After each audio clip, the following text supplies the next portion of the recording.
मिरजेतील छत्रपती शिवाजी महाराज स्टेडियममध्ये diamond sports असोसिएशनच्या वतीनं भव्य ओपन फुटबॉल स्पर्धांना सोमवारपासून सुरुवात झाली।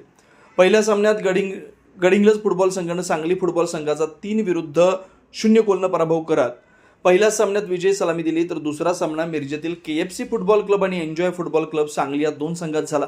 या सामन्यात KFC मिरज संघाने एन्जॉय सांगली संघाचा 1 गोलने पराभव केला। या सामन्यांचं आणि स्पर्धेचं उद्घाटन राष्ट्रवादी काँग्रेस पक्षाचे आमदार इद्रिस नायकवडी यांच्या हस्ते करण्यात आलं। या स्पर्धेचं संयोजन डायमंड स्पोर्ट्स असोसिएशनचे अध्यक्ष शब्बीर शेख, सांगली जिल्हा फुटबॉल असोसिएशनचे सचिव आतिश अग्रवाल, रमेश माने, मुन्ना नायकवडी, पीटर शेख, अली शेख, अबीद शेख, फहीम शेख, सतीश शिकलगार, महबूब शेख, शाबुद्दीन शेख, मलिक नायकवाडी, दिलावर नरवाडे, खलील शेख यांनी केला। N24 मराठी न्यूजसाठी मिरजहून प्रतिनिधी मुस्तफा मुल्ला।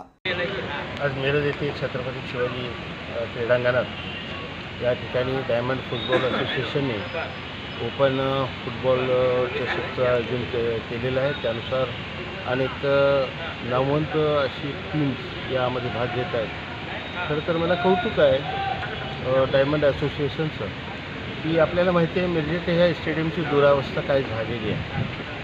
ठीक आहे, महापालिकेने त्यांच्या मागच्या काळात हे जे काय केलेलं आहे त्याचा काही उपयोग नाही आहे खरं तर, आणि त्यामुळे उलट क्रीडा क्षेत्रासाठी जे नियम पाळायचे, ग्राउंडची जी काही लांबी रुंदी वगैरे आहेत त्यातसुद्धा मर्यादा आलेली आहे। असं असतानासुद्धा ग्राउंडची अवस्था अत्यंत बिकट झालेली आहे। ते सगळं ग्राउंड अत्यंत व्यवस्थितपणानं त्यांनी मेंटेन केलं आणि खेळण्यायोग्य केलं आणि मग आता त्यांनी सामने ठेवले। त्यामुळं त्यांचं योगदान हे सातत्यानं फुटबॉल हे एक आवडीचा खेळ, मिरजेतला प्रसिद्ध असणारा खेळ, क्रीडा प्रकार आहे आणि त्या प्रकारासाठी डायमंड असोसिएशन कायमच, फुटबॉल असोसिएशन कायमच प्रयत्नशील असतं।